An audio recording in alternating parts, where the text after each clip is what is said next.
Better get ready. You know what I'm saying? Because it's Wrestling Uncensored time. Tonight on the show, Roman Reigns beat down on SmackDown. Cody Rhodes versus Kevin Owens coming up at Bash in Berlin.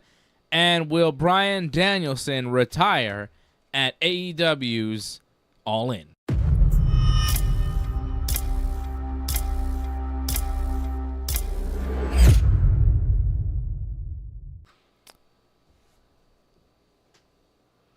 Bam, bam, bam, bam, bam, bam, bam.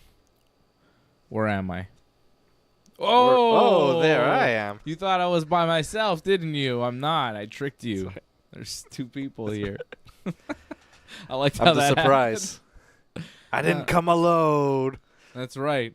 Surprise. There's two of us. We're both here. Johnny is not here. Johnny is in Sept-Îles, Quebec, wrestling. Hopefully winning championships tonight. We'll see how it goes with Johnny North. Hopefully he had a great I know he had a great match. Hopefully he's not too beat up because he puts his body on the line for professional wrestling, and that's what he's doing tonight. So Johnny not with us tonight, but we are here to talk professional wrestling, to talk about the WWE, to talk about AEW, and whatever else you want to talk about. We could talk about even Major League Baseball. I'm sure that'll come up. What do you want to talk about? What do you want to talk about? We could talk about the Yankees winning 3-0 tonight. We could talk about the Red Sox that are beating the Orioles 12-9 right now in the bottom of the eighth. Let's go Red Sox. Yeah, hey. We have a reason to cheer for the Red Sox. All right. Hey, all right. Beat the Orioles. There we go. And, we got people in the chat. If you have any questions, comments, we are here for you tonight. Simon Brothers in full effect on a Friday night on the Ringside Report Network. Of course, I'll be back with AJ tomorrow night for the UFC 305 watch-along. Israel Adesanya, Dricus du Plessis in the main event. Pretty hyped for that fight. Pretty hyped. I got the Drake. Gotta love the Drake. Ooh, the Drake. Everybody loves the Drake. The Drake. The Drake. Dricus du Plessis. The Drake. Not like more than Maurice du Plessis. I'm not really sure who that is. He's a former premier of Quebec. I think he anti-union. I remember. I don't learning care. About him in high school. I don't care. He was a bad guy. I don't want to know who that is. Quebec history. I'm not interested in that. You know what I'm interested in? I only got my wrestling history. I only brother. got my grade 10, brother. Yeah, well, that's not true. And what? So we got people in the chat. Jimmy James, DJ Bourne, Leor in the chat. He says, is there any more stale tag team in WWE right now than the Street Profits? They've been doing the same shtick forever. Not sure what was the point of this group with Lashley. Yeah, I mean, the Lashley group kind of fizzled out. Lashley's not even with the company anymore. Leor, member of the team. You see his name in green in the chat. Shout out to Leor, supporting the team over at join.ringsidereport.net, which is where you need to go to support the channel. I think he makes a good point about the Street Profits. Street Profits won tonight. They beat the DIY in a lengthy match on SmackDown that, happened.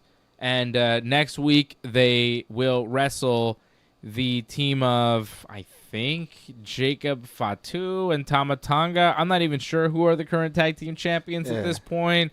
Tommy Tonga was around tonight. Jacob Fatu was around tonight. But Tongi Loa was not there. The eye patch. Yeah, eye patch. Matey. Pirate Tonga. Jean-Pierre Latonga was not there tonight. Jean-Pierre Lafitte. PCO. He's Jean-Pierre Latonga. That's right. That's actually not bad. So Jean-Pierre Latonga, not there. I don't know. Maybe he's getting eye surgery or something on that busted eye. But some of those guys are tag team champions. Yeah. I don't know if it's New Day rules. I think it's maybe Pirate Tonga. No, I don't think it's Jacob Tonga and Tommy Tonga. They won. They took the belts. Not Solo Tonga. Yeah. Solo Samoa. Solo Samoa. Too many guys named Tonga on this team. They, in New Japan, they solved that by calling them the Gorillas of Destiny. Right? That was their tag team name. It's a good name. Yeah, it was good. It worked out. But in WWE, they just go, it's Solo, it's the Bloodline, it's Tama Tonga and Tongaloa, and it's just like there's two guys named Tonga. Yeah. One of them is their first name, one of them is their last name, and it just kind of flows weird. Easy to mix them up. I'm not quite sure which one's which. I mean, the eye patch. I like Tommy Tonga. Tommy Tonga and Pirate Tonga. I think that's what they should be called. They're both of their last names should be Tonga. Yeah. Loa Tonga and Tama Tonga makes more sense than Tama Tonga and Tonga Loa. Yeah. What's with the double Tongas? Anyways. So some of them are tag team champions. And they're going to wrestle the Street Profits next week. And, you know, the Street Profits aren't going to win. No. They are stale. You know who's not stale? The tag team that opened up SmackDown this week. Pretty deadly. They are so pretty. They're pretty deadly. Yes, boy. Yes, boy. And we finally saw some of Pretty Deadly, the musical. And I was so excited to see this open up SmackDown this week. I wonder what the general reaction was from wrestling fans. Like, I wonder what you guys thought. Did you see SmackDown tonight? Did you see the Pretty Deadly Tiffany Stratton, Nia Jax segment? And what did you think of Pretty Deadly? What did you think of all that opening up SmackDown? Because I feel like we need Johnny North on this because I know he would hate it. Yeah. I feel like he would hate every minute of everything that they did. He's not a big fan of campy things. No. But, man, when Pretty Deadly, like, they're singing their song and a couple of the lines, you're like, all right, what? Yeah. And then they started doing the dance, and they were dancing the same moves. I was like, all right, I start cracking up. I was sold. I was like, all right, they're going for it. They're doing it. They're doing the dance. They're doing a whole thing. And they were very funny. As part of Tiffany Stratton's party for Nia Jax, she was holding a party for her because she won the championship. I love the idea of them being Tiffany's goons. I think that's like a great pairing. Yeah. And I enjoyed the musical segment because they've been hyping it for a while, and I was not expecting anything. I was expecting but like they kind of gave it an effort. There were lyrics. They were kind of rushing through them, and the music, the backing track was a bit too loud. It was too loud. You couldn't quite hear and they them. were like and they were singing kind of too fast. Yeah, and but they didn't always stay together. Yeah. But they're not professional. It's but really hard to do. By God, they were given a song. They went out. They sang it together. They made a great effort. They learned the lyrics. They did a pretty good job. It wasn't the best. It wasn't the worst. But by the end of it, when they started dancing, I was like, oh, this is it's so crazy. It's so ridiculous. I was laughing. I was loving it. And their effort shined through. Their talent shone through and made, chicken salad out of chicken shit. Yes. There's something to these guys. Yeah, they have good. Real talent. They have genuine talent. And also them with Tiffany, who also kind of has that sort of like a bit of like a spark there. I think it's good to gain traction. Also, by the way, no one more over with the 7-year-old crowd than Pretty Deadly, right? Yeah. At least in my house. Yeah. He was very hyped to see Pretty Deadly. I couldn't believe it myself that they're opening SmackDown. Yeah, it was crazy. They go from not being on the show ever to being part of the opening promo segment in the ring on SmackDown with Tiffany Stratton and Nia Jax. Nia Jax came out on a throne carried by some dudes. She had a funny crown on because she was queen of the ring, and now she's the champion. Like, there's a whole thing going on. And then Nia's like, everybody's got to bow down. And Pretty Deadly, they bow down because, they're goofy. They're goofy. And then Nia wants Tiffany to bow down. But Tiffany doesn't want to bow down. And she kind of changes the subject. She's like, oh, well, actually, that's why I did all this. So Pretty Deadly could show their appreciation and bow down to you, and they're going to sing this song now. And then Pretty Deadly bursts into song. So Tiffany never bows down because, of course, Tiffany has the money in the bank. She can cash in on Nia at any time, and that's what this is all building towards. In the meantime, we have Michin showing up with a kendo stick and just kind of hitting everybody. And Tiffany and Nia got hit a couple times, and they rolled out of the ring. And then Pretty Deadly just took several kendo stick shots from Michin. It was all right. And that was that. She got some good shots in. She got some good shots in. It was funny the way Pretty Deadly was taking the shots. It was amusing. They were amusing. Tiffany's good. Nia is, There's an awkwardness. yeah, it's like some of it works and some of it doesn't. It's not great. She doesn't feel comfortable. No. I feel like she's getting more comfortable. I kind of wish there wasn't as much Yeah. tension between her and Tiffany from the start. I kind of wish they were a little more friendly. Just some time to let it Yeah. build. But as soon as they got together when Tiffany already had Money in the Bank, I think. Yeah. And she was kind of like kissing out. And but right now, though, this feels like earnest from Tiffany. Like we don't see her like plotting or she secretly wants to. I mean, not really. Yeah. So it feels, I don't know, I wish they'd kind of be in a certain way, dynamic, like Santino Marella and Beth Phoenix, big and small and just kind of Yeah. a bit more comedy. And Tiffany's kind of like Nia's fan a little bit. yeah, it's not the right honestly, dynamic. I wish they'd be more like equals. It's a little bit like a Tony Storm, Mariah May thing, Yeah. except nowhere near No. as well executed. No, Nia Jax is no Tony Storm. No. But also just the beats in the story Yeah. with Tony and Mariah have played out over several months and almost a year, maybe over a year, Yeah. possibly. And it's going to hit at All In. And Mariah's evolved as a more serious Yeah. performer, She was just a jobber, the kind of person to take the But bumps, and this now she's a Tiffany Nia legit doesn't threat. have the kind of Yeah. build and the... They're kind of 'Cause trying to fast track it. As soon as they put them together, you already know where it's headed. Mm-hmm. It doesn't where the ending is because she's got a briefcase and she's got the belt and they're pretending to be friends and one is saying bow down to me and the other one's like okay, Yeah. I don't know. It's how long is this gonna last? Yeah. It's a strange dynamic. I hope Pretty Deadly cost Nia Jax the championship and help Tiffany win. Oh, yeah. Distraction, Tiffany cashes in, Tiffany wins. Pretty Deadly. Maybe one day. Be a nice faction. Yeah. Carmelo Hayes beat Andrade tonight with a roll-up, and then they brawled afterwards. Carmelo was backstage Yeah. with Naomi, Bianca Belair, and Jade Cargill, and they were all talking about how they were going to become tag team champions because they've got a tag team title shot against Dawn and Fire, or maybe they have a 6-woman tag against with Blair. Dawn, Fire, and Blair. This I is think at the next Bash week. or next week. I think it's next week on SmackDown. Yeah. Dawn, Fire, Blair. And then Carmelo Hayes shows up and he's like, "Hey, ladies," Yeah. he's doing that whole thing. He's like, "Are you coming? Hello, ladies. Are you coming to my after party? It's gonna be really cool. After I beat Andrade, we're gonna have a party." And they're like, "I don't know," And he's like, "Okay, well, we'll see." And I'm gonna beat Andrade. And they're like, "Oh, we'll see about that." And then he walks off and he's like, "They didn't say no." And it's like, Yeah.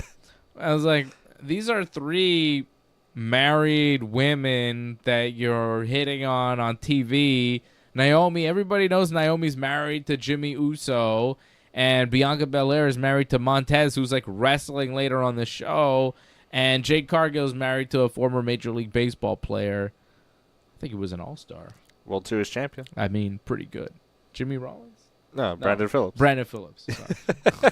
He's also a World Series champion, Jimmy Rollins. Jimmy Rollins. The 08 Phillies. Cool. I always forget who she's married to. I know it's a baseball player. Former Expos top prospect. He was in the Bartolo trade. Brandon Phillips? Yeah, it was Grady Sizemore, Cliff Lee, Brandon Phillips, and Lee Stevens for the money for Bartolo back in the day. So, they're all married women, and he's just doing this on TV. I thought it was a little And weird. Is that his character? That's kind of he's very greasy. Wormy, kind of hey, come to my party in my hotel room. Yeah. I mean, what if Montez and Jimmy Uso get mad and they just beat you up backstage in WWE? Shouldn't they do that? Yeah. Shouldn't Montez just whoop Carmelo's ass just for talking like that? That's my wife. Yeah. No more talking like this. That's right. Yeah. Carmelo's. Go too far. Carmelo needs to shut the door. Ridiculous. So Carmelo beat Andrade and whatever. Yeah, is that like a best of 7 they're doing, or is it just because Andrade beat him like twice in a row? They're kind of keeping score. It's hard to tell. They're just kind of wrestling every week. Like sometimes they would make this like all right, let's make this a best of 7 then, and we'll see. I don't know what they're doing. Yeah, I have no idea. I don't really care about what happens between Carmelo and Andrade. yeah. I'm not interested in it. I don't really know why I'm supposed to be. I get they want to push Carmelo because he was like a big star in NXT, and they want to like have him come up. But like I don't know, it just doesn't seem to be quite hitting right now. Yeah, He's just kind of there. Yeah, he just exists. You know, he's got some athleticism, but like he speaks all right, but he's got really nothing to say. Yeah. And what they get, it's not really his fault. It's not like he's bad. Yeah, he's not giving great material. No, he's given this crappy promo backstage with these women. I'm not really sure why he's talking to them in this way. I don't know what this adds to his character or tells us about his character, other than I guess he's a heel. Yeah. He's like a greasy heel. And then he wrestles Andrade in like an okay match. We didn't get any like segments from Andrade, so like he's just a guy. Yeah. There's no reason to really care about either guy. Yeah. There's a lot of those segments tonight on SmackDown. Do you want Andrade to beat Carmelo Hayes? Not really. Do you want Carmelo Hayes to beat Andrade? Not really. You know? Yeah. That's a problem. Especially when they're trying to build like some sort of series between the two of them. It's like, well, you're just kind of filling time here on SmackDown. Right? They're just kind of killing time. It's a lot of that. That Legado del Fantasma segment was another... yeah, they just do like a weird backstage segment. From the Table for Three set. It felt were like they even this talking like empty about? restaurant. They're talking about LA Knights. Oh, yeah. And how I think Escobar's going to wrestle next week, I think, for the U.S. title. He's like, I'm going to win, and people will take Legado del Fantasma seriously. Yeah. And it was weirdly shot. It was like, they have been doing a good job of like making some of those vignettes, a little bit upped in the production value. But this one felt like a direct DVD, like Steven Seagal movie. Just like weird music, kind of like really loud and strange camera shots. And I don't know, just none of it worked. So they're doing a U.S. title match next week, and they're doing a tag team title match next week? So it would seem. They're in Washington, D.C. next week. I guess that's a big town. I thought they might hometown. save some of those bigger matches for the following SmackDown when they're in Berlin. Because they're doing the SmackDown the night before from Berlin. Yeah. And then Bash in Berlin. Bash in Berlin is like 2 weeks away now. It's 2 weeks from tomorrow. And AEW All In is a week from Sunday. It's the 25th, which is big. We'll talk about AEW All In. We're going to talk about Bash in Berlin. Lior says, yes, boy. Alex Tara says, yes, boy. Hell yeah. There we go. See, people like Pretty Deadly. I think it's getting over. Yeah, starting to get over. There was like a lot of, dead segments on SmackDown that, these guys really stand out more and more. I said it on this show like a while ago. Pretty Deadly is going to be huge. They're going to be a big act for WWE. Just need the opportunity. It's happening. It's happening. Oh, Johnny North in the chat. Ooh, big man. Johnny, did you win? Healthy and well and set ill at the hotel. Enjoyed free Chinese food. Ooh. Fuel for... tomorrow's big match. It's tomorrow. Okay. So he's just at the hotel, just resting up after travel. Get some Chinese food. That's some real brother wrestling on the road stuff. Enjoy yourself, Johnny. Yeah, rest up, big man. You're going to win that championship tomorrow. Jimmy James says, imagine demanding someone to bow down to you. Imagine someone asking somebody to acknowledge you. I mean, Triple H would kind of tell people in the crowd to bow down to him. He's like, hey, all of you, bow down to me. Bow down to the king. So we had a lot of bloodline stuff tonight. Roman Reigns is back. Right? So we didn't have a show last week. I didn't really talk about Roman and all the stuff he did. He kind of beat up Solo last week. And I think he told Cody, like, I'm going to come for that belt at some point. Like, I'm coming. We'll meet again. We will meet again, Cody. But he has to deal with Solo first. And so Solo comes out, and he is on the show, and he says if Roman wants this Ula Fala, which is like looks like red pepper kind of necklace that he's wearing around. It's a Samoan cultural thing. If he wants the Ula Fala back, he can come and take it from me. And if he can do that, then he's a tribal chief, and I will acknowledge him as a tribal chief, and we all will. But he's not going to be able to do that. But Roman, he's got to come and take this from me, and if he can, then he is the tribal chief. So he calls him out in the closing segment of SmackDown, the main event, and Roman comes out. Roman on the show again, 2 weeks in a row, Roman Reigns. He was on vacation for a while, but hey, 2 weeks in a row, brother. He's back. And he starts beating up Solo, and he starts beating up Tama Tonga, beats up Tama Tonga, hits him with a rock bottom, and then hits a Superman punch on Solo. And I thought Solo was going to roll out of the ring at that point, but no, he takes a spear as well. So Roman hit the full finishing sequence on Solo, and the crowd chanting OTC, which I don't even think is something Roman has said. It's just on his T-shirt. And the crowd is chanting a thing they're seeing on a T-shirt, which may be a first. I know wrestling crowds chant things that they hear wrestlers say or they've seen, but not like a thing, 3 letters on a T-shirt all of a sudden. And he hasn't said it like it's original tribal chief, I'm guessing. Yeah, he hasn't even said that it stands for original tribal chief. That's just what we're guessing because it would make sense. Yeah, he's the OTC. Maybe he's just the old tribal chief. And there's a new one now. It's Solo. Seems to be because he couldn't take the Ula Fala away. They beat up Roman because Jacob Fatu showed up, beats up on Roman. Tama and Solo joined in. They leave Roman laying. End of the show. Roman's down, and they're all posing like this. And Solo's got the Ula Fala around his neck because he's the tribal chief now. He was wearing a boot, Jacob Fatu. Yeah. But he seemed to be moving well. Yeah. I wonder I think that injury at what, SummerSlam? Yeah, I think it was SummerSlam. Yeah, because I missed it. It was at Summer. That's when he did the thing at SummerSlam, right? That's when he got hurt. I think that was a work to build up to this, where he ambushes Roman. So now it's like, oh, Jacob Fatu, where did he come from? Yeah, that's drama. Yeah, I don't know. I mean, maybe it wasn't because he is wearing a boot, but he was moving around a lot. Yeah, he ran. Yeah, I don't know. I think it was all it's all a worked injury, but it was done well by Jacob Fatu. And yeah, so they take out Roman, and you got to believe that a match is coming, Solo versus Roman 1-on-1, possibly at the WWE Bash in Berlin. I could see that. I mean, I would hope, but that makes sense. Roman Reigns for the crowd. It's a big match.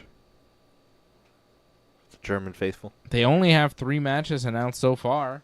Yeah, Gunther and Randy. Roman Solo would be pretty massive. They've got Gunther versus Randy Orton. Randy Orton just moving over to Raw temporarily for some reason. Like, he was on Raw. Like, he's a SmackDown guy. He was on Raw 2 weeks ago. He shows up, and he's like, hey, Gunther. There was like a rematch he invoked. There's something where it's like, we have unfinished business. It wasn't a rematch. It's just that when Gunther beat him for the King of the Ring, which led to him getting the title shot. Yeah, it was a botched finish. Yeah, Randy's shoulder was up. That's right. So Randy's like, hey, my shoulder was up, so you owe me. And Gunther's like, oh, I've been waiting for you. I want to get my revenge and show that, I can beat you for sure. I'll kill the legend killer. All of a sudden, you're just allowed to do that, show up on Raw out of nowhere, and be Gunther's first opponent right out of the gate as soon as he wins the championship. It's just weird. It's like, whoa, I thought, but that's what WWE does. They do drafts, and they make big deals out of this roster and that roster, and it's separate. And then as soon as they really want to or need to, they just go, yeah, Randy's going to be just moving to Raw for a month. Until Bash at Berlin. Yeah. And even Randy said it on Raw this week. He's like, if I win at Bash in Berlin, then I'm permanently on Raw. If I lose, I go back to SmackDown. Yeah. You know, it's like, okay. No what? real stakes. No.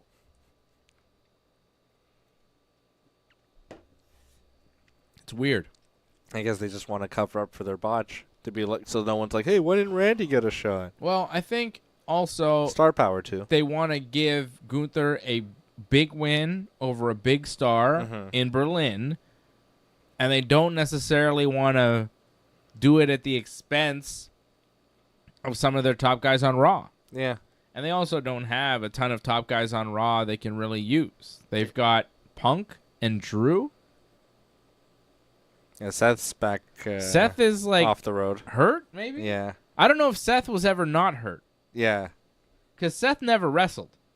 He wrestled. Did he wrestle Gunther at the pay-per-view? No. Or No. no, he didn't. Hold on. I don't think so. I don't think Seth, like, when Seth came back. He didn't wrestle Priest? He wrestled Priest for the belt, didn't he? In the July pay-per-view? Did he? Or Money in the Bank? Hold on. Seth Rollins. I guess he did. Yeah, he wrestled him at Money in the Bank. But he hasn't wrestled since. Oh, no, it was Drew. Drew was there, too. It was a triple threat. Yes. So, yeah, the weight was taken off a bit. But he didn't. But Yeah. that was it. Like, and he then he came was back. a guest referee. He came back after Mania. He worked the Money in the Bank. Was that it? Yeah, Yeah. that was it. Yeah. It was a surprise And that then he that came was back it. so soon. And then that was it. He didn't wrestle after that. Yeah, he was just the referee. He was just the referee at SummerSlam, and now they're doing this injury angle where Bronson Reed has injured him, and he's on the shelf again. Yeah, but he was probably always hurt. He's probably been hurt for a while. Yeah. But I don't know what's going on with him. It's weird. Whatever's going on with Seth, he's not around. Yeah, so he can't put over Gunther. And they really don't have much else. No. They're not going to use Punk. They're not going to use Drew for that in Berlin. It doesn't make sense. They're not going to use Priest again because that just hurts Priest. And Priest is kind of on to other business now, helping Rhea Ripley take down the new Judgment Day with Dominic and Liv Morgan and Finn and all those people. I feel like they're going to push Sami Zayn maybe as a challenger for Gunther, but like it's too soon to get that ball rolling, I feel like. Yeah, I could see that being a direction. Cena is coming back too in like January. I think Gunther Cena and makes Gunther sense on his retirement run. It makes maybe sense. a WrestleMania match, Cena and Gunther too. Yeah. I could see that happening. There's a lot. So, yeah, that Randy makes sense. Randy makes sense just as a big name to beat in your home country. And I mean, he's what, Austrian, but it's Germany. It's close. Yeah.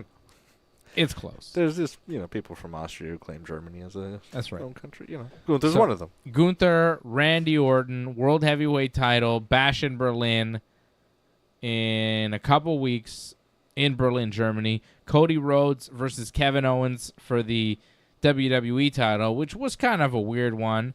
Yeah. And then Damian Priest and Rhea Ripley versus Dirty Dom and Liv Morgan in a mixed tag match is official. So I would guess that they might add Roman Reigns versus Solo Sikoa. I would hope. It makes Because sense. they're going to add, I'd say at a minimum 2 more matches. Mhm. It's usually like a 5-match show, one of these.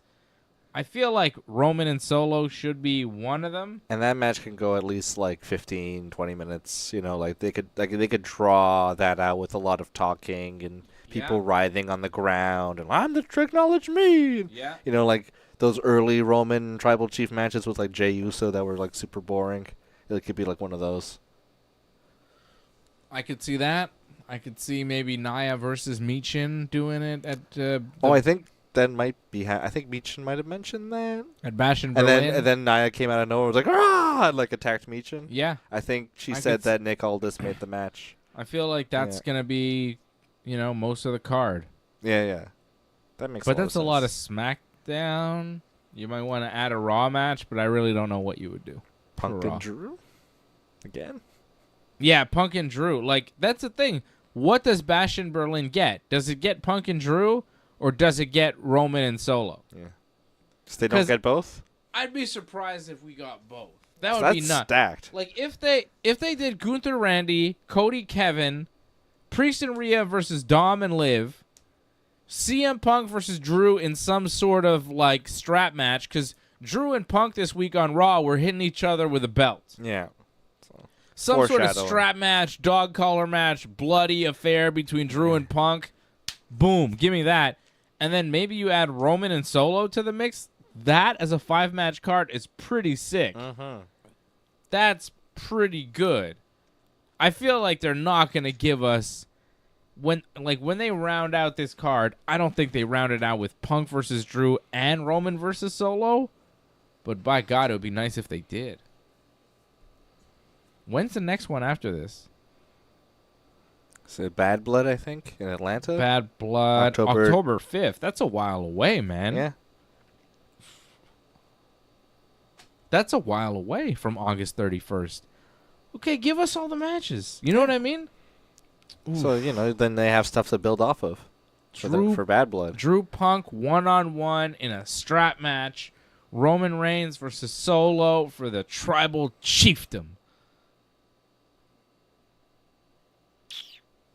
Bash in Berlin. Bash and Booker. That's a hell of a bash right there. That's the bash they should be doing. Right now, they only have 3 matches. No Punk, no Roman. WWE is better when you have Punk and Roman on the show, right? Of course. The more star power you can fill. On the same show, too. Yeah. You need the depth down the lineup. Yo. That would be a crazy card, though. If that was the card. It will be like one for the ages. Yeah. They could put together one of the best pay-per-views of the year. If they want. If it's in their plans. But, like, if we don't get Solo Roman at Bash in Berlin, we're waiting till October 5th? Seems like a long way away. Yeah. Feels like we'd get them again or something. Or unless now we've seen Roman for like 2 weeks. Now we don't see Roman for a while. He'll disappear. But then what does the Bloodline do with the Berlin? Nothing. Well, the tag team champs can defend. Nothing. Yeah. Nothing. They don't go. Or they're there, but Roman's not there. Yeah, sometimes the SmackDown, it'll be like Bloodline SmackDown. Yeah, they do like a Bloodline thing. They talk about how they took Roman out. Like, they beat up Roman tonight, and now he's, like, hurt, and he's not on SmackDown until after Bash in Berlin, when they start building up again for Bad Blood, possibly. Hell in a Cell match. Which would suck. Yeah, because I want payoff. Just give me the match at Bash in Berlin. Yeah. And give me a Drew Punk match at Bash in Berlin, too. Because that, it's called for. They keep fighting each other on Raw. They told us Punk wasn't on Raw this week, and then he came out and he attacked Drew McIntyre. There was a match going on. Well, there was a promo going on, right? It was like Gunther and Randy talking, and then Drew came out and looked like he was going to get involved, and then Punk just started beating up Drew, and they kind of fought off. Yeah. Well, they could do it. They could do some cool shit, but we'll see what they do, right? Don't know. But if they do that, do they have a single women's match on this card? Well, if they do Nia and Michin. No, but I'm saying, if they did, if they made it a 5-match card, and it was Punk's match and Roman's match, you could add Nia and Michin, make it a 6-match card. 8 minutes, They have kind of a women's match, but it's like with Rhea and Liv, but Dom and Priest are there too. So I think you kind of have to have a women's match on this card, but I don't know what match. There's no women's match that would be bigger than Punk versus Drew or Roman versus Solo. Well, it's like Tiffany cashed in. Yeah, unless she says I'm cashing in and I want a match with you in Berlin, but that's when she attacks Nia and cashes in. But I feel like it's too soon during a Michin match. Yeah, that would be the reason why. But still, the Michin match still is kind of on paper, not a draw. Trade jabroni, yeah. Yeah, but it's happening. I don't know if it's happening. I thought Michin said. Well, maybe she said Berlin, but like Berlin SmackDown the night before. Oh, yeah, it could be Berlin SmackDown. Berlin SmackDown. Don't forget about Berlin SmackDown. They got to have something for Berlin SmackDown. That's right. That's right.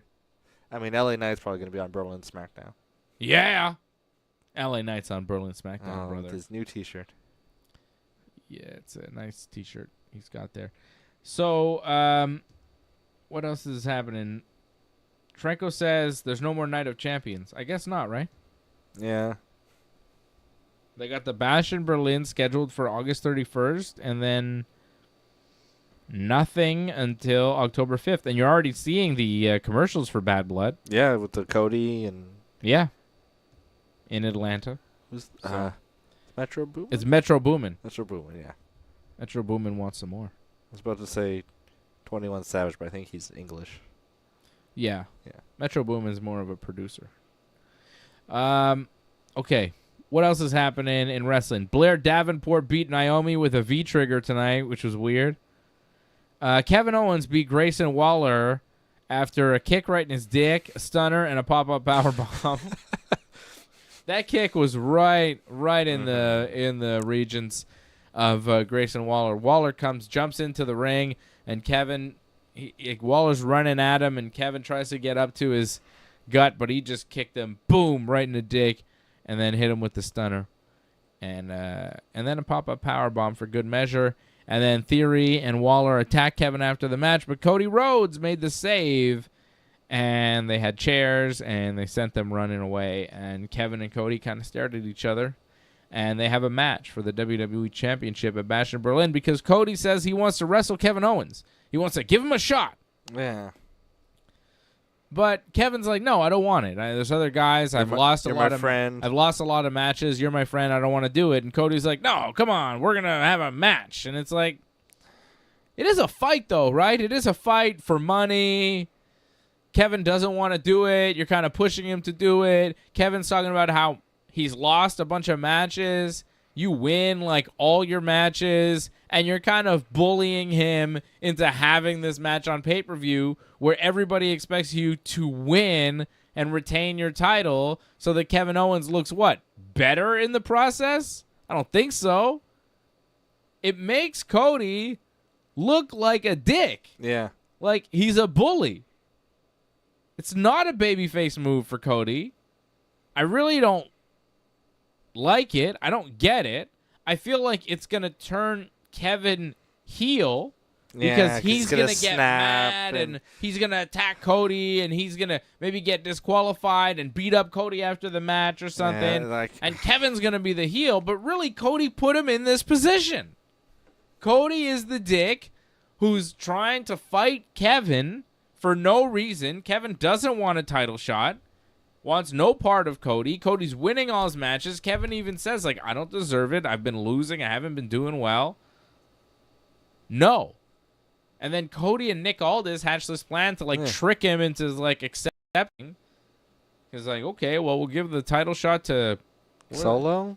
Logan Paul or Solo or something. And he's like, no, you should. Kevin's like, no, it shouldn't be him. It should be me, but instead of that guy. And it was okay, then. You got it then. And he was like, yeah, it felt like they were, like, tricking him. It was very bad. Yeah, it's a weird storyline. Because what? Kevin now will lose the match to Cody, and... Cody's still the shiny baby face. Yeah, and Kevin's just like this shitty baby face. Yeah. You know? What? Yeah, I don't understand it. So Kevin kind of has to turn heel off of it, right? But Yeah. the heel he's going to turn is just so lame and predictable, and... Cody is not sympathetic in the turn because he kind of pushed him into the corner. I kind of want Kevin to stay face and like maybe somehow this makes Cody a little more heelish. I think it should. You know, Because to me, Cody seemed like a heel making Kevin take that match last week. yeah. Yeah, it's like, like someone, it's like if someone's, like, is like bigger and stronger than you, you're like, hey, come on, and they just go Hey, like let's this. fight. Hey, come on. Yeah, Come on. Yeah. Exactly. I'm like, hey, no, I don't fight. You're much better than me. No, please. But like, and then like you really like tried to hurt me. It's like, hey, what's going on here? I didn't agree to this. And it's not just that. It's like, hey, this is what we both do for money. This is what we both do for a living. We do it in front of millions of people. I want to wrestle you on pay-per-view in a main event for the belt. Everything, your hopes and dreams, but you know it's not going to happen because I'm the man. I'm Cody. I'm Mario. It's very rude. Cody's being very rude to Kevin Owens. I hope Kevin Owens whoops his ass and takes the belt. I always hope that for Kevin Owens. But it's not going to happen. It needs to happen at some point. I think Kevin It'd be a great Owens storyline. is going to like either lose and attack Cody after or like get disqualified and just attack Cody. But I think he's just going to attack Cody. He won't win, but he'll like leave him laying, And he'll snap and yell and powerbomb him on the apron. Yeah, he'll do the screaming thing, and it'll just be kind of the same old predictable deal. And I like the run he's on right now. Yeah. I like this kind of like relaxed, kind of goofy Kevin Owens, but like who's still like, will kick your ass. Like, I think it's a good balance of his character. It's a good showcase of his humor. Yeah. Which I think is a real strength for him. And like if he becomes a guy, who's like angry and snaps and like, I want to be champion, like, and then like someone tells him you need to shut up, and everyone cheers, Yeah. Kevin Owens is the guy telling someone you need to shut up, Yeah. like. Yeah. I don't want Kevin Owens to become like that kind of like, No, I know what you mean. It's lame. And like one of Kevin Owens' like biggest like most famous like promo kind of things is like when Dolph Ziggler was coming at him once and saying like I should be champion, and like that's what you always say. It should have been me. It should have been me. Yeah. And like, Yeah. And then what, Kevin Owens is going to become that guy? Yeah. Oh, that Yeah. doesn't work at all. I don't know what the end game is, but the way it looks bad. To me, Kevin Owens is like this generation's kind of like Mick Foley. I think Sami Zayn is like a Mick Foley-ish, but Kevin takes the bumps. Kevin takes the bumps. I feel more relatable to Kevin than Sammy. Like I just feel that kind of like like the humor and stuff. The kind of like the way he throws it right back. Yeah, he does feels seem like more Mick, relatable. Yeah. Like if Kevin Owens brought out Mr. Sacco, like I would be like, yeah, that kind of like that works. Yeah, Sammy's got kind of that Foley vibe though a little bit. Yeah. But like if Kevin Owens like, won the Rumble Mostly and went to Mania. Maybe just a scruffy look with the beard. I don't know. But I don't know, I get that. I don't know, I get the vibe from Kevin more. Mm. But like, but if Mick Foley, like while he like, if he turned on The Rock and like beat him up, it was like that wouldn't have worked. No, no one would like that. No. Sami Zayn had a pretty good match in the main event of Raw against Braun Breaker. Lost a 2 out of 3 falls for the Intercontinental Championship. Braun Breaker keeps doing his thing. Match was good though. Match was good. Sammy is good. That's 2 out of 3 falls. Braun is very good. So that means Sammy had a 33 and a 3% chance to win. That's right. R-Truth told Miz he got him a title shot on Raw. He's like, I got you a title shot. Everything's great. He's like, I got you a title shot with Braun Breaker. With Braun. He just says with Braun. And then Miz is like, oh, what? But isn't Braun Breaker wrestling Sami Zayn tonight? And he's like, what? And he's like, man, you got me a match with Bronson Reed. Oh. Not Braun Breaker. Or Braun Strowman. Truth is like, sorry. Too many guys named Braun. A lot of Brauns. Braun Reed, Braun Strowman, Braun Breaker. Yeah. A lot of Brauns. And even WWE's, R-Truth is noticing. Or I guess not. He thinks they're all one guy. He also thinks Tom and Nick Mysterio are 2 different guys. Tom and Nick. Dominic. Tom and Nick. Yeah. You know what's really bad? Raw? Raw. Yeah, Raw was not good this week. Raw was not good. But, Shayna Baszler, Zoe Stark, and Sonya their group name. Deville have a group. It's like the Knights of Columbus. It is the Pure Fusion Collective. What does that mean? What the hell does that mean? It is pretty... The Pure Fusion Collective. It's like a Euro dance pop group from the 90s or something, like the Venga Boys. It sounds like a BMX video game. Yeah. It sounds like a flyer that you see for like a rave. Like Yeah. it's the Pure Fusion Collective Saturday night At this the, warehouse. This warehouse, Yeah. and you don't go Yeah. because it sounds bad. Yeah. $35 to get in or whatever. Yeah. Sonya Deville is playing the tunes all night long, and it sucks. Yeah, the pure, because like Pure Fusion. It's Wh- wh- there's fusion, and the collective and they're a collective because they're a group of 3. is the pure like because they're all kind of like wrestlers. It's like not it's just like fusion. It's like It's they're pure. shooters. Is like that what it's meant to evoke. I They're think kind they of were shooters. they were all given you each get one word, and then try to make it.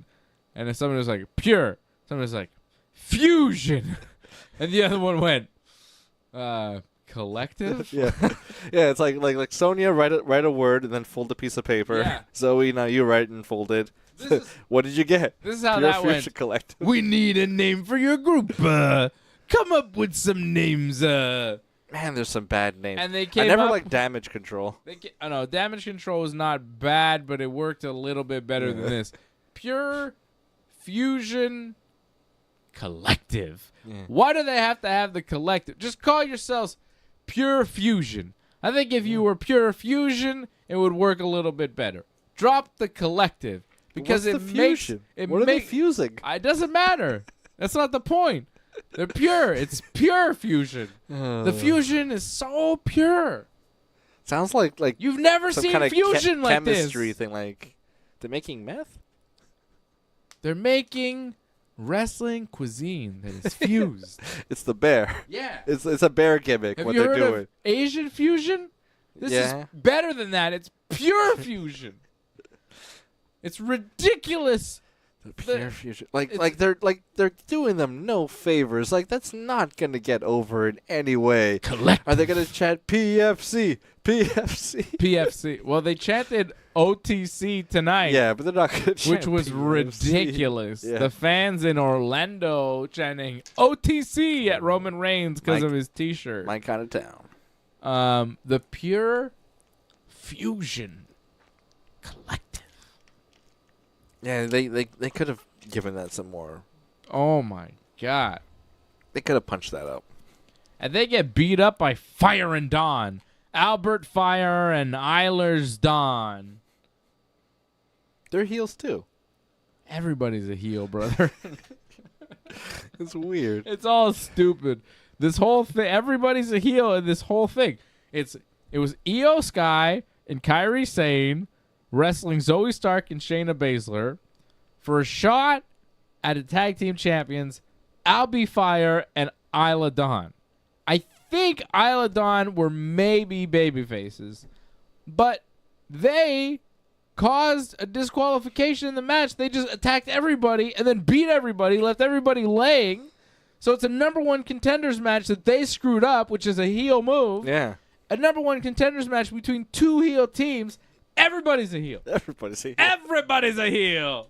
There are no so good. strange. All the ladies on Raw are pure evil except for Rhea Ripley, who's And- only recently not pure evil. And- Very recently. And all the ladies on SmackDown kind of have the They're same all- gimmick. Yeah. They're kind of like Mean Girl kind of thing, you know? Like, They're sassy. yeah, you know, like Tiffany Stratton talks the same as Chelsea Green, who talks the same as Bianca, who talks the same talks as the same as Nia. Jade. Who talks the same as Jade? Who talks the same as Nia? Yeah, Who talks the same as Naomi? You know, they kind of like, bye. Yeah, kind of they like, all say the same things Yeah. and talk the same way, pretty much, just in different voices. and some are baby faces and some are heels. And they're mostly baby faces. yeah.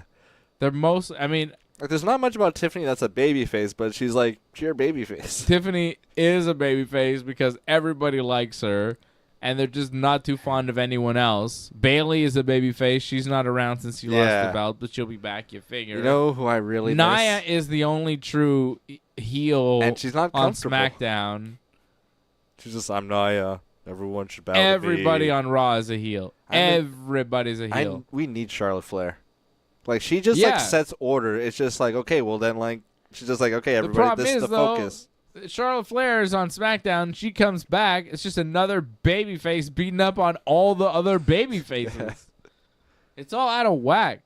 It's like they haven't paid enough attention to their women's division, and they turn around and realize, oh shit, like we got like It's on fire. 8 heels and 1 babyface on one brand, and like 12 babyfaces and 0 heels on the other.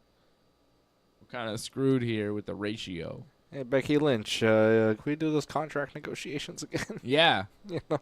But look, at least we got the Pure Fusion Collective to keep everything together. Jeez. Pure Fusion.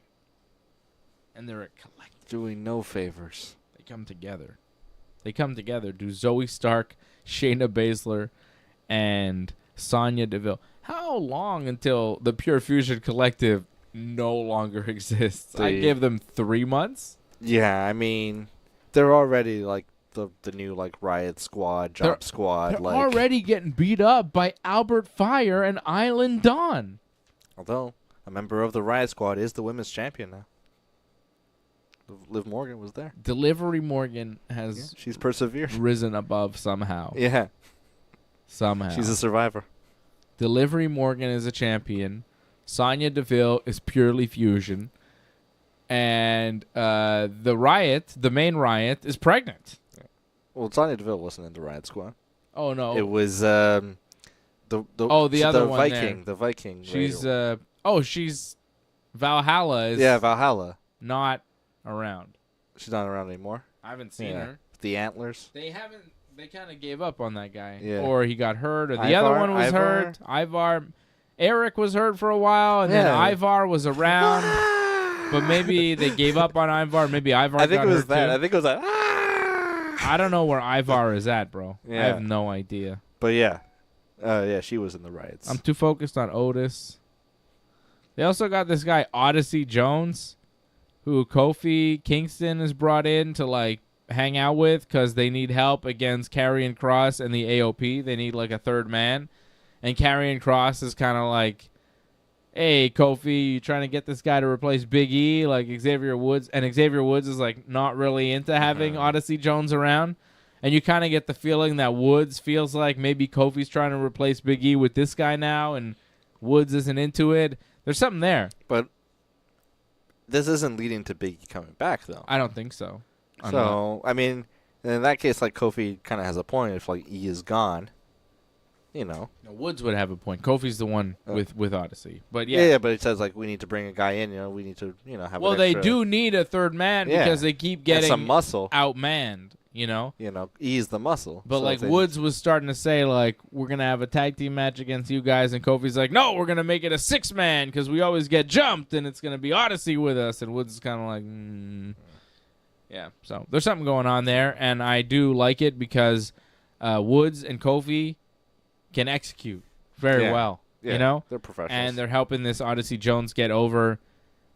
His look, though, is very bland. He needs some new gear. He just looked very regular in the ring. Just his singlet is just very plain. Indie. And like, it's got, he's got to spend some money on gear because he just looks out of place on Raw looking like that. He's a big guy, and he looks unimpressive because his gear looks just shabby. Mm-hmm. Looks like he paid not much for. Kind of like Keith Lee when he had like very cheap looking gear and it's hard to buy into. Like you gotta invest in your gear, otherwise you look weird on Raw because some of these other wrestlers are spending tons of money on their wrestling gear to look super cool. So if you're gonna wear wrestling gear and not like regular clothes or jeans or whatever, you gotta actually invest in some nice singlets and some custom-made stuff. Name is Odyssey. You can do some stuff like that. Kind of like, ooh. Look at Otis. I mean, Otis looks cool in his singlets. Like, he's got nice singlets. You could tell there's money spent on the colors and the patterns and everything, you know?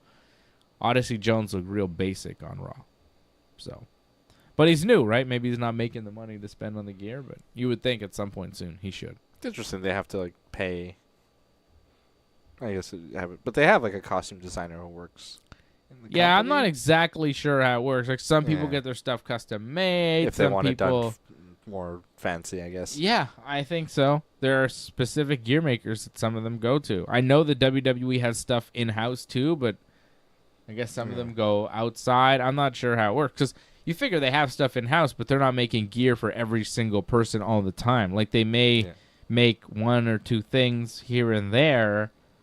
But overall, it's got to be up to the performers if they're going to wear Yeah. For every pay-per-view they have a new thing. And Like if for you're Mania, it's like usually something pretty special. I don't think WWE is shelling out the cash. Is going to do all that for you. I think some of that is on your own. I'm not really sure how it all works. It's interesting. Yeah. Like, because we know, like you hear about people getting their gear made here and there and custom made this and that. And you go, okay, but then you hear WWE, they've got a seamstress and they've got this person Sandra and a gear maker and this former Mr. Sasha Banks. Yeah, that's it. Like they have all sorts of people that are making things. So it's like, okay, so why are they getting it custom made out elsewhere?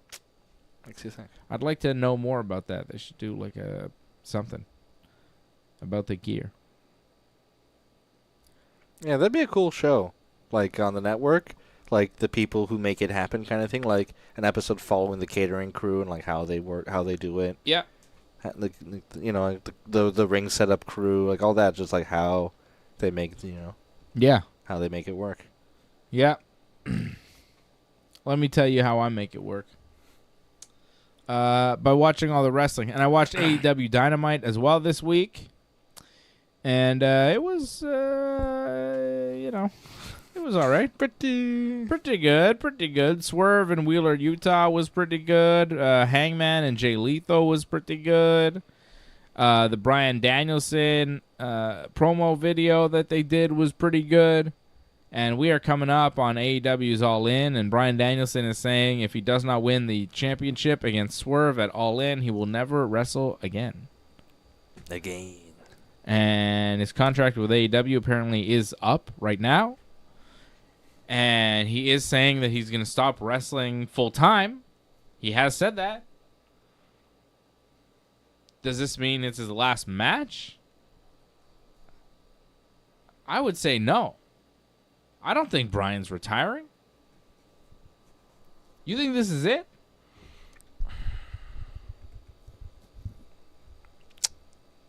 I want to say no. I want to say this is just to build up the hype and make you feel like he's going to lose. And then it makes him more triumphant when he finally... Because, this would be the first time he's winning the belt. Mm-hmm. But maybe...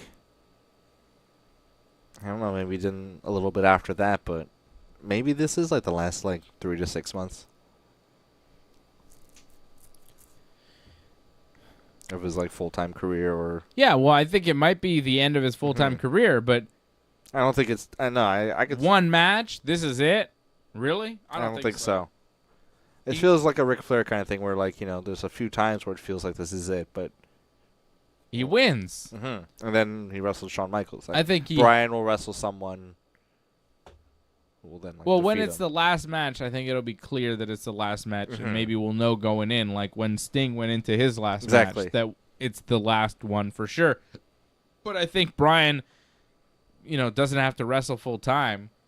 I wonder what he considers full time. Does he consider what Sting was doing full time? I wouldn't consider Sting's schedule full time. But Sting didn't wrestle that hard. No, but if Bryan... they did some crazy spots. If Bryan wrestles once every, 3 months, he could do that for years if he wants to. I don't know what he wants to do. I don't know if he does want to wrestle kind of part-time, or he does want to just go one more and that's it. I could see Bryan Danielson not being satisfied with doing part-time, thinking I'm not giving the best out there or something . But at the same he holds time, himself to a pretty high standard. But he adds so much and such star power to any card, it's useful to have him around. He's got to recognize that too. Yeah, but I could see him got to recognize his own value. I could see him those things, even so. Yeah. I hope it's not the end. I'm going to be very sad if it is his last match. And I'm going to be very happy if he wins the belt. So I am very excited for All In next weekend. Very excited. It's a good matchup, too, because I could, Swerve is one of the guys that I could see, if it is Bryan's last match, losing the Swerve and kind of giving them that rub is a very good idea. Fellow Washingtonian. I didn't see that. I didn't even think of that. That's even better. Yeah, Swerve's from Tacoma. Okay, I think. Oh, so they're pretty nearby each other. Yeah, the Seattle area. Yeah. Yeah. So, like, that makes it more interesting that it's Swerve. Because yeah, like I don't think Bryan would have his last match against MJF. That doesn't feel right. No. Maybe Hangman, but like I don't know. Yeah. Swerve Swerve feels right. Swerve feels very right for Bryan's last match. Yeah. If it is. Swerve could be Bryan's last match. I could see it. It's quite plausible. Yeah. The Washington connection, the fact that he's 10 years younger than Bryan. That's important. The fact that he is the future of AEW. The fact that he is this champion they're trying to build, and a win over Bryan and a retirement win over Bryan at All In would be so huge for Swerve. At Wembley. It would make him. It's great. It's a great story. It's a great. But then build-up. Bryan would never wrestle again. Yeah. And that sucks. Which, I mean, he worked so hard to get back for so long. And I know he's banged up and everything, but can he not do it anymore? Because he seems like he can. And I know that he loves it. So I'd be really surprised if this was his last match. I'm expecting him to win the title. And then maybe lose again to Swerve later on. I just, man. You know, maybe he'll get. You know how many times I've expected Bryan to win the title and then he doesn't win the title? And I was watching those pay-per-views with you. And it's so fucking devastating. See, like, Kane come in and choke slam him at the last second. Can you imagine how sad I'm going to be if he doesn't win the title this time and he retires? And it's Kane choke slamming him, too. Fucking corporate Kane, too, in the showing suit. up at Wembley. Like, oh, Kane, what the? What a That's dick. Clint Jacobs. No, he's not welcome in AEW. No. But just... shit. I've got a lot invested in this match. I love Bryan Danielson. He's one of the greatest wrestlers of all time. He's the best of his generation. Goodness. I don't know. And just, I could see Bryan being like that guy who's just like, it's okay if I didn't win the belt. Like, that's not the point for me. I can see him doing that. I think it's good for the AEW championship to have Bryan Danielson as one of the winners. And it's just a crime that they haven't done it already. Yeah. They should have done it. He should have beaten Kenny. I don't know. They have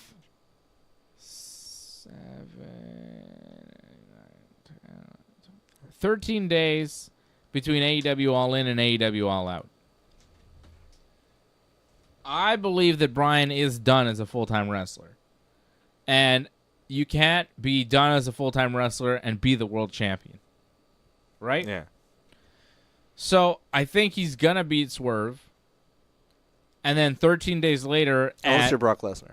At All Out. What? He was a part-time champion. Yeah, but that's... yeah. 13 days later at All Out, he's going to drop the belt. Yeah. You have the moment at Wembley. You have 50,000 plus going crazy for Bryan Danielson in another incredible match where Bryan finally wins the AEW World Championship. The Bryan Danielson fans around the world go crazy. Bree shows up. Everything is right in AEW world. The AEW Championship can list Bryan Danielson as one of its holders in the history books. And then 13 days later, he can drop that world championship to the man that Swerve has to be feuding with going forward. And I think the whole company revolves around, and that's Adam the Hangman Page. Bryan has to drop that belt to Hangman.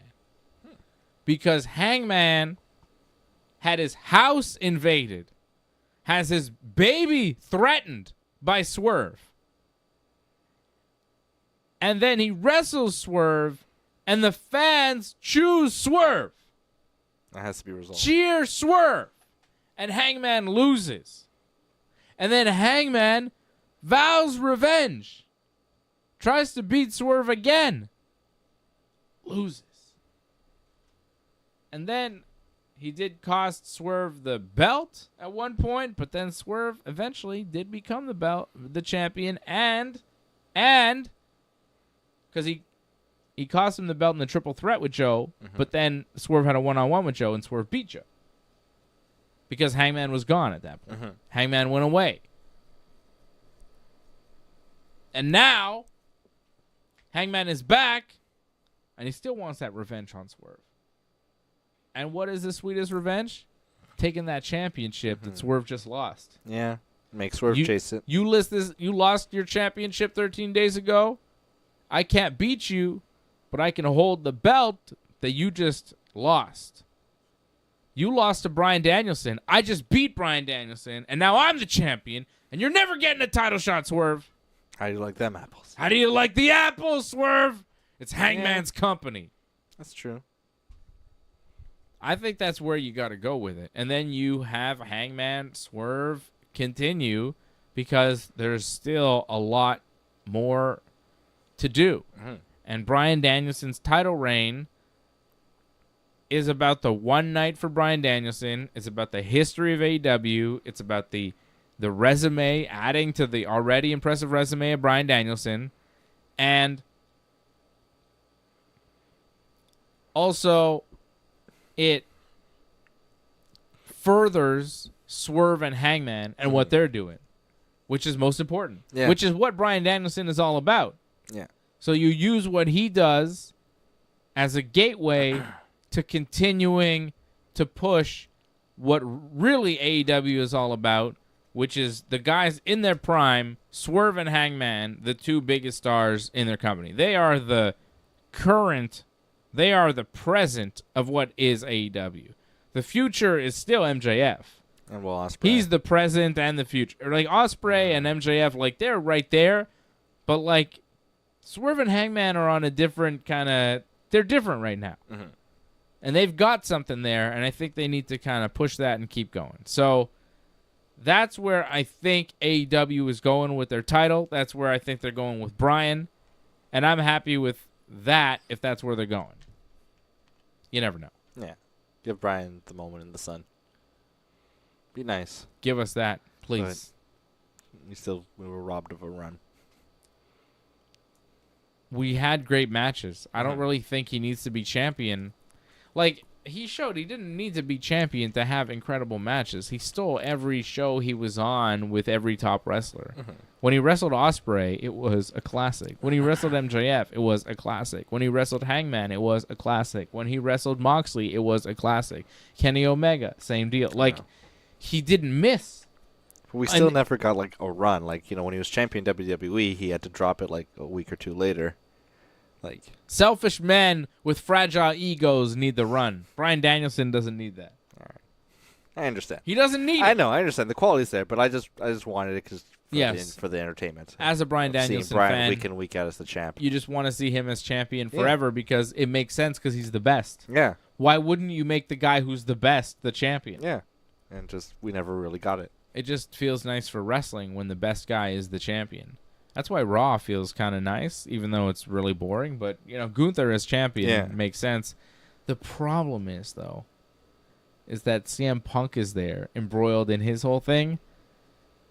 And, like, Gunther is good and all, but Punk is something else. Yeah. Like, he's a different thing. Gunther's promos are good. His matches are very good. He's the guy in his prime. Like, he's the champion, and I get it. But, like, you see Punk, and you go, oh, shit. This guy, he's fun to watch. Yeah. He's fun. He's interesting. Everything he does is must-see.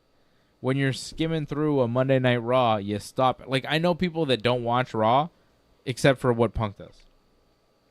They just tune in for what Punk does. I know one guy who tunes into Raw to see the Punk stuff and the Bray Wyatt or the Wyatt Six stuff. Yeah.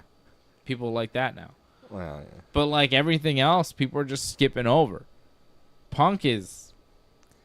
You might say something really interesting. He's a major star. Gunther's a wrestling star, but Punk is a big star. He's a fucking big deal. He's a needle mover.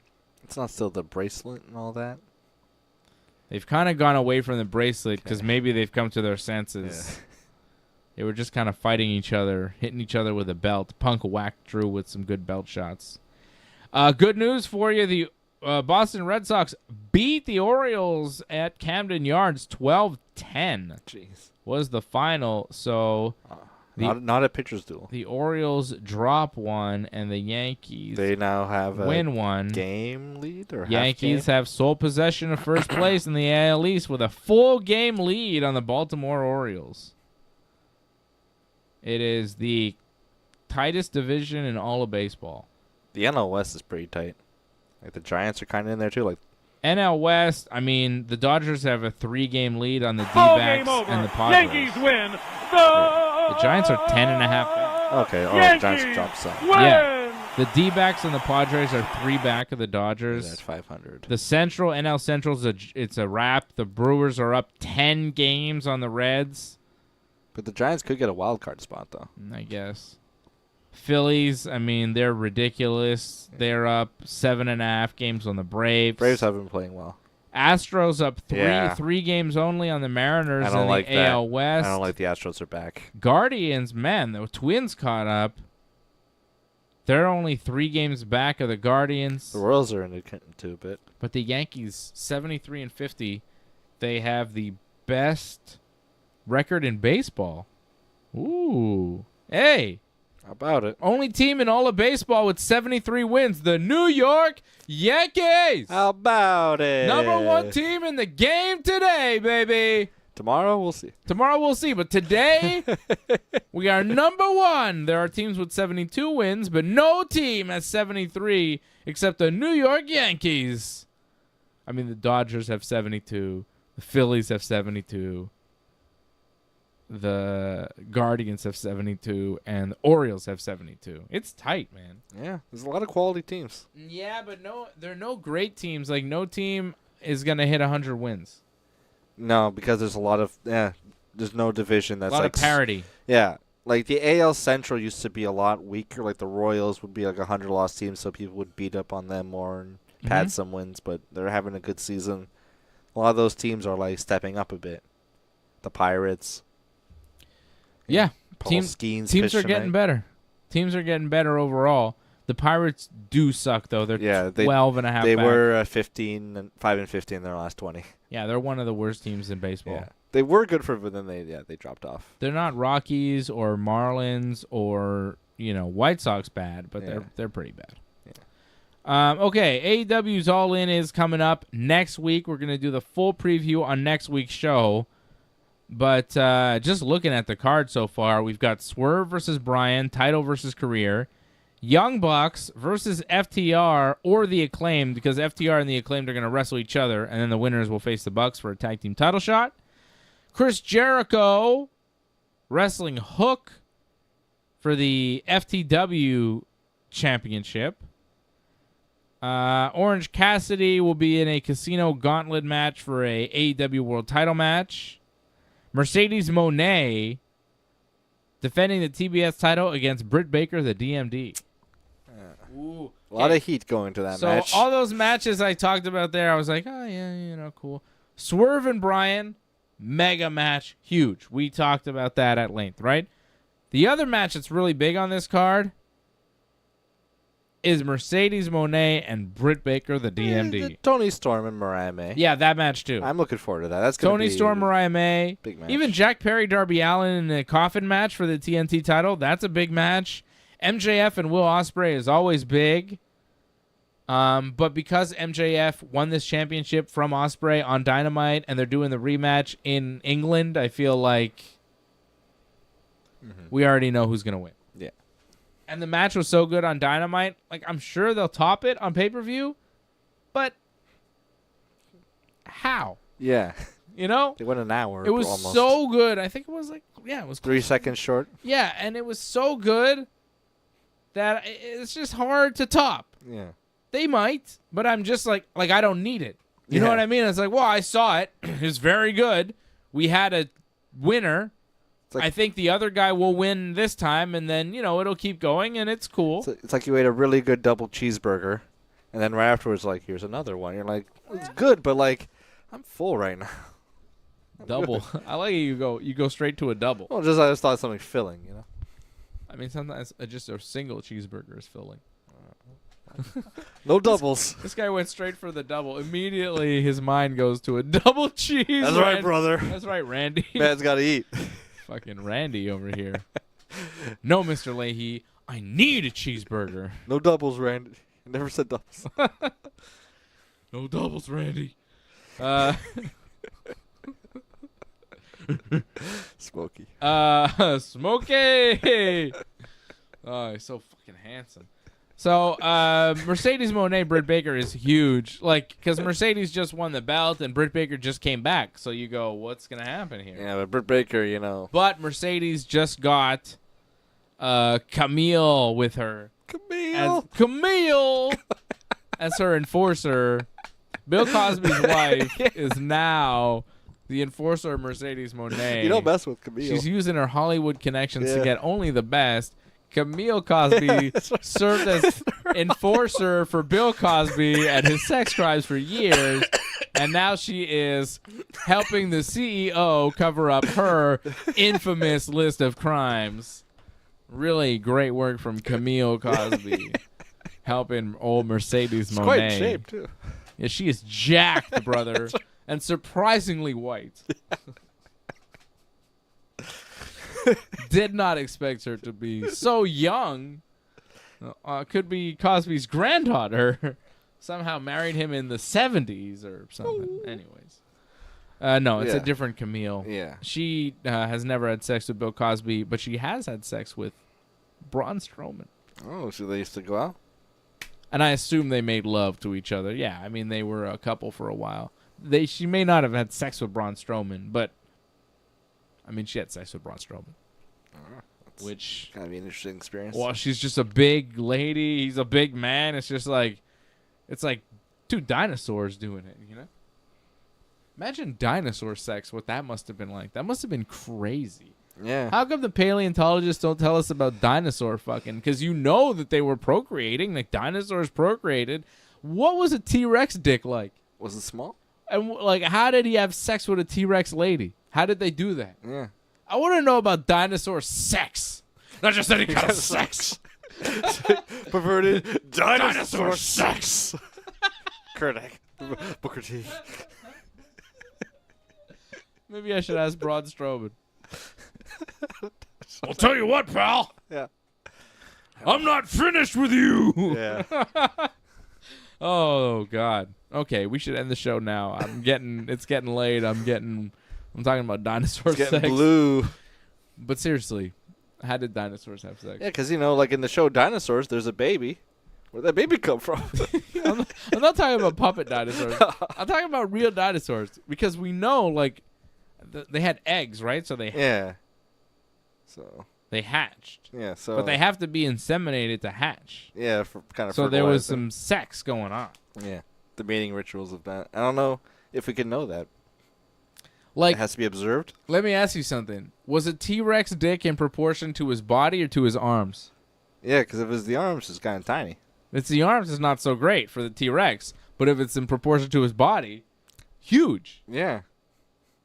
Imagine that coming at you as like a caveman, which didn't happen. There were no humans and dinosaurs at the same time. I'm just saying, hypothetically, in a cartoon world. Oh, shit! Run for it, Barney! I think we got a movie. John Goodman is Fred Flintstone again in Flintstones in giant dinosaur penis. Oh, my God! Rick Moranis is coming out of retirement. Because, like, imagine a horse, but then to scale to, like, a brontosaurus. Yeah. Ridiculous, bro. Or stegosaurus with the spikes on it. Oh. Dog. Triceratops with those horns. Yo, that'd be crazy. Or a Pachycephalosaurus.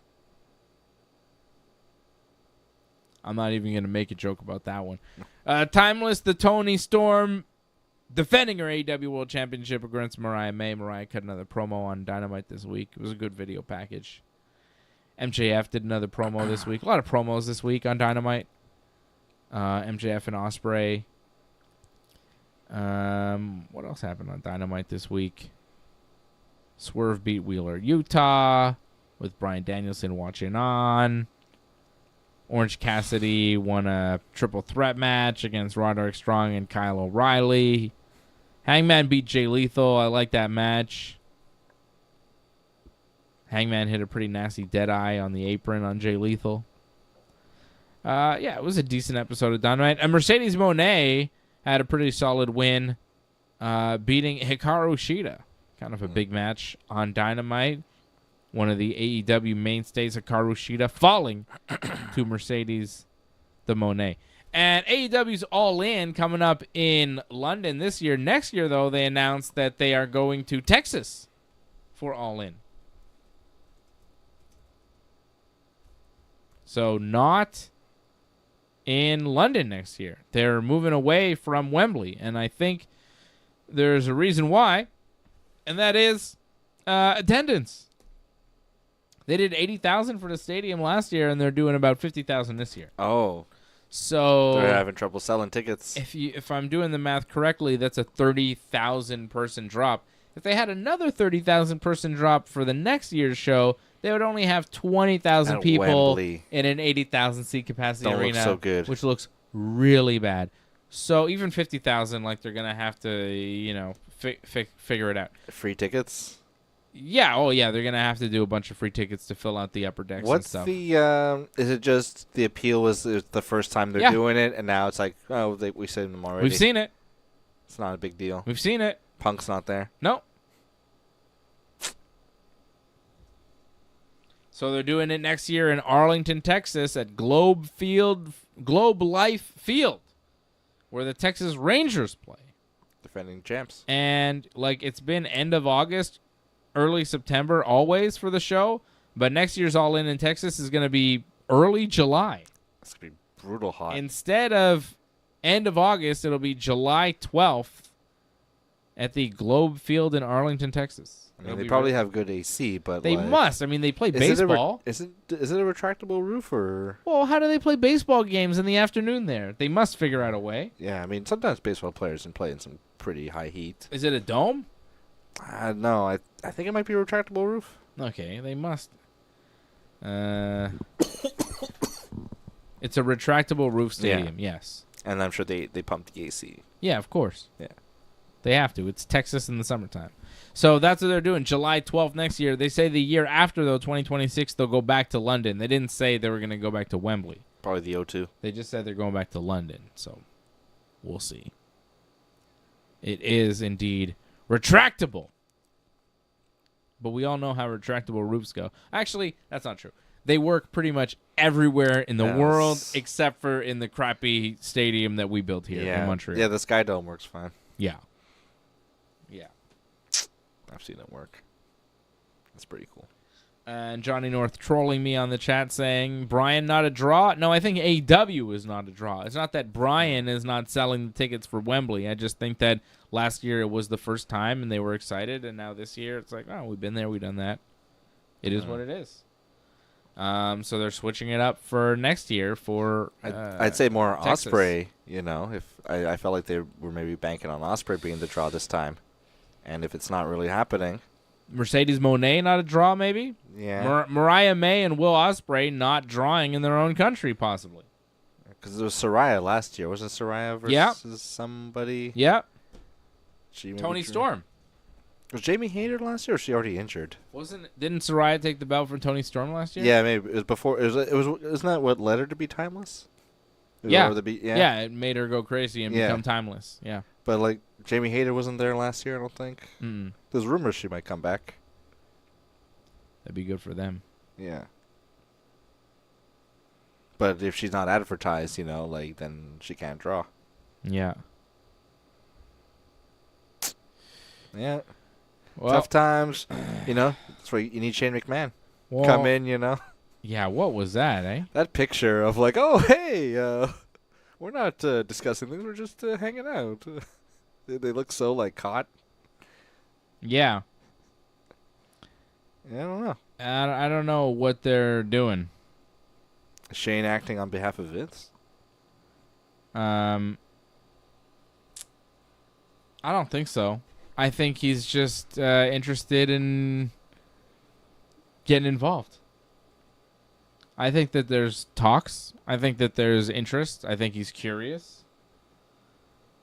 Shane's not involved with WWE at all. I could see him being involved in AEW.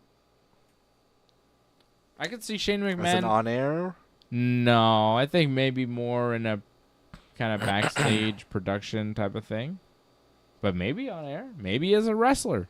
Oh, God. Who knows, man? That would not be good. It would be funny as hell. And It's worth it. He would be like going in there and like demanding that MJF take lose to him, and then he'll pay him 50-50 booking. Whatever. It's not his company. Yeah, but if he just goes in there and be like, I should do this, I should do that, that's just a waste of money.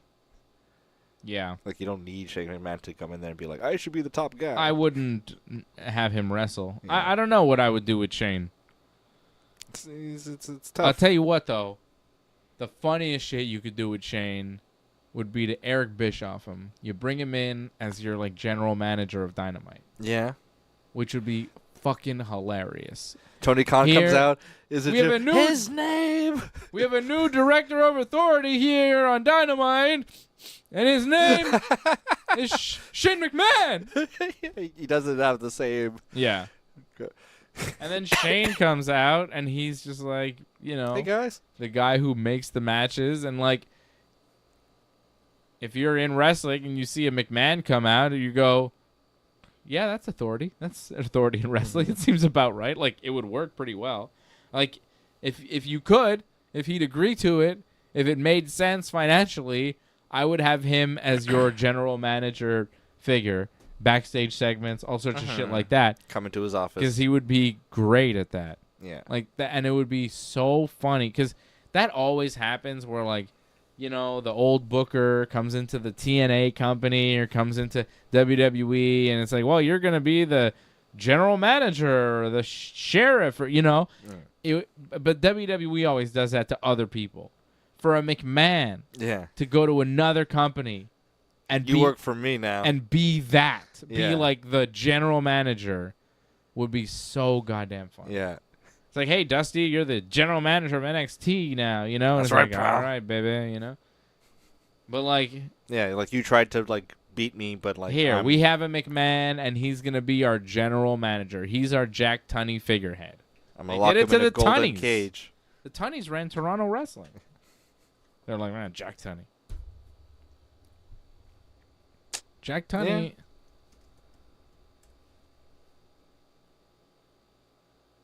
Was a wrestling promoter in Toronto. An old-timey wrestling promoter in Toronto.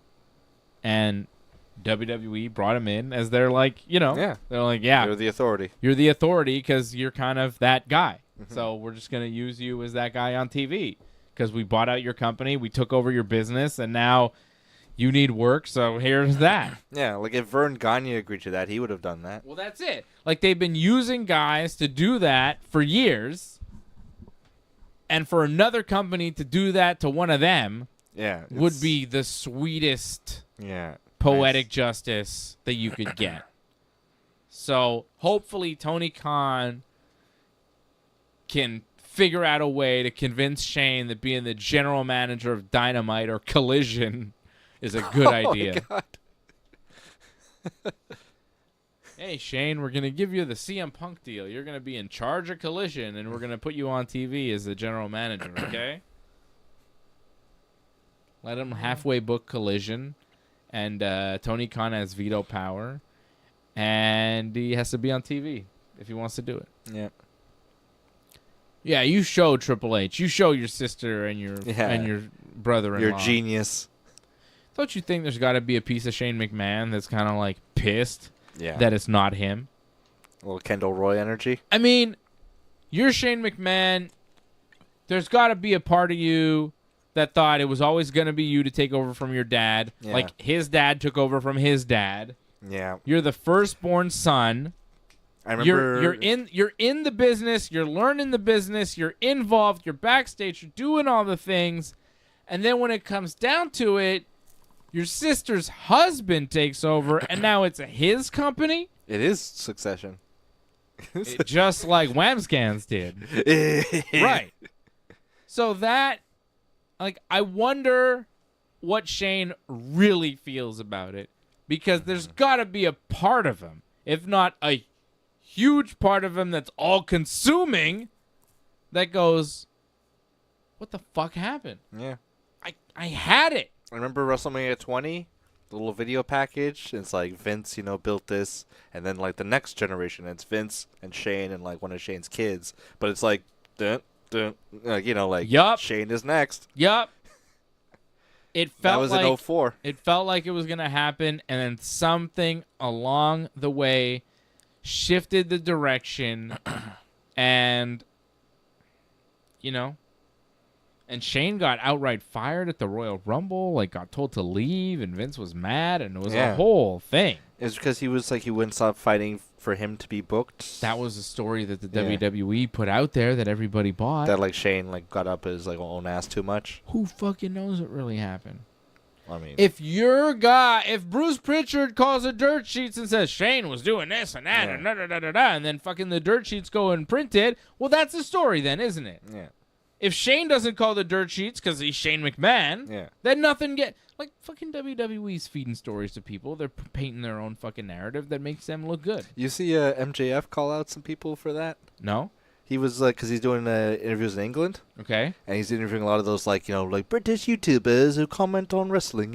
Yeah. And like they were asking him about like the Britt Baker stuff and it's interesting. A lot of like these aggregate British guys who get information from other companies and the hosts are looking like really uncomfortable and like they're studying stuff and they're reporting it like it's facts and like we don't know it doesn't pass the smell test, but like MJF made sure to say like getting stuff from other companies and like other people like WWE is kind of like giving you guys a feeder. Yeah, of course they feed stories. well there was another story where WWE was sending fake ratings to dirt sheets, and dirt sheets were printed about like NXT versus Dynamite, about like AEW, about like just Collision, whatever. They were just like, oh, look how shitty AEW is doing, but that wasn't even the right number. No. They were just lying. Terrible ratings, the worst ratings. And these people that aren't really journalists and don't really do the due diligence go, well, this is a fact and this is what's happening, and you go, whoa. But yeah, because of because he was talking about the Will Ospreay tattoo, about the attendance numbers, how apparently he was right in the end. Oh, was he? Yeah, and then like, but the number. dirt sheet said like we're like making fun of him, saying it was wrong. But apparently the WWE, like MJF was saying, the WWE sent out that number. fed that number, which but Ospreay was right. It's very possible because the WWE wants to make AEW look rinky-dink. Yeah. And they're going to do everything they can to push the stories that make them look like that. While having the appearance of like, hey, we love competition. It's a thing. They're a company that do their thing. We do our thing. But the fact that people believe WWE people when they're giving you AEW stories makes you question, like, well, who, what? Like if Triple H wouldn't lie to us. If Triple H tells me, like, hey, AEW is going to go out of business in 6 months, I know from people on the inside, their people aren't getting paid. It's really bad over there. They're gonna shut down. They have no TV deal. I go, okay, cool story, Paul. Yeah. Click. Like I'm not buying it. Is AEW about to go out of business? Yeah, I go okay, and then I call. I would, but this is what they don't do. Probably they don't call like Tony Khan. Hey, Triple H says you're not paying people, or you call some of the wrestlers and go, are you guys getting paid? Triple H says you're not getting paid. No, I'm getting paid. Oh, okay. But Triple H said. I guess it's bullshit, but they don't do that. They go, holy shit, Triple H says, and then they go, sources close to AEW say that they're not getting paid and they're out of business in 6 months. And then when it doesn't happen, they go, well, things changed, and they got an infusion of cash, and this worked, and that worked, and this was actually fine. These were just rumors that were started. It's not clear where. It's by you and Triple H. Fuck, man. It is Succession. That's why you come to Wrestling Uncensored, because we're just here to... We see through the bullshit of pro wrestling, both on the dirt sheet side and on the TV side and on the backstage side. Like, there's a lot of bullshit going on. Everybody's running a con. And we're not. There's no, like, our show, among so many of the other shows, like, we don't run any kind of scam or con or anything on anybody. We're not trying to lie to you into thinking that we're this or we're that. We're just giving it to you as straight as possible. A lot of people are fucking running games around here. Yeah. You know? Trying to get wrestling media jobs. The wrestling media is like, especially these days, I'm noticing, is way goofier than it's ever been. And it's like everybody's running a game. Everybody's running some sort of scam on these poor people that are just buying into it. There's a lot of scams going on, guys. You gotta be careful. There's a lot of like bullshit behind paywalls and like exclusive news behind this. Pay me this and that, and you get this and that, and exclusive this.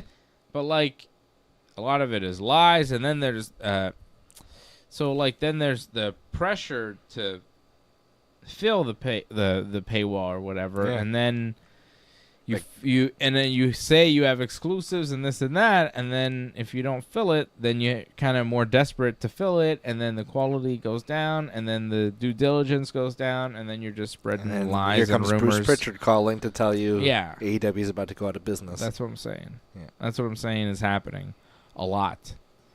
So you got to be careful. Not to say everybody is wrong or everybody's doing a bad job, but there are a lot of people out there now. Like, there's so big now. It's such a kind of mini industry that it's become kind of cluttered with. Like, because wrestling is carny. Yeah. So these guys kind of think that they're in that, and they're, it's all carny. It could get real shifty. And like, like how much, like who's really like, paying these guys, like. Yeah. Well, that too. Yeah. Okay, guys, I'm going to be back here tomorrow night, 10 p.m. Eastern Time, for the UFC 305 watch-along, a big-time UFC pay-per-view going down tomorrow night. The Freddie and AJ group chat is jumping. What is happening? I guess there was a lot of jiu-jitsu going on tonight that I missed because I was watching SmackDown. There was the Craig Jones Invitational tonight. And ADCC is tomorrow. A lot of jiu-jitsu this weekend. A lot of MMA this weekend. But the pro wrestling is kind of wrapped up. And we will be back with more pro wrestling next week with Johnny North when we'll preview AEW's All In. And then we'll be on right after AEW All In London on the 25th to recap the action, which will be fun. And, of course, again, tomorrow night, 10 p.m. Eastern, when the UFC pay-per-view starts, that's when our show starts. AJ and I will be here live in studio for the UFC 305 watch-along. We will party with you here on the Ringside Report Network. I want to give a shout-out to all the members checking in. Angelo Contagonis, Jason Pete, Ray Cruz, all joined over at join.ringsidereport.net. Leor. Love to see the members joining us live on a Friday night. Patrick Deneau as well, who joins over at membership.ringsidereport.net. However you support, membership.ringsidereport.net, join.ringsidereport.net. Thank you. Keeps the lights on. Keeps the pay-per-views bought. Keeps AJ with a new microphone and new computer and all sorts of new equipment. So we appreciate all the members supporting the show and keeping us going. Your support is why we are here, and we continue to watch the wrestling, so you don't have to, because good God Almighty. Angelo Contagonis dropping a super chat. Thank you, Angelo. You are the super chat leader of the night tonight, and I hope to see you all tomorrow night, 10 p.m. Eastern Time, for the UFC 305 watch-along right here on the Ringside Report Network. Thanks for sticking with us to the end. We would really appreciate it if you could help us spread the word. You know the drill. Hit that subscribe button. Flip those notification switches. We are an audience-supported network, so consider becoming a recurring supporter at membership.ringsidereport.net. Check out our website at ringsidereport.net.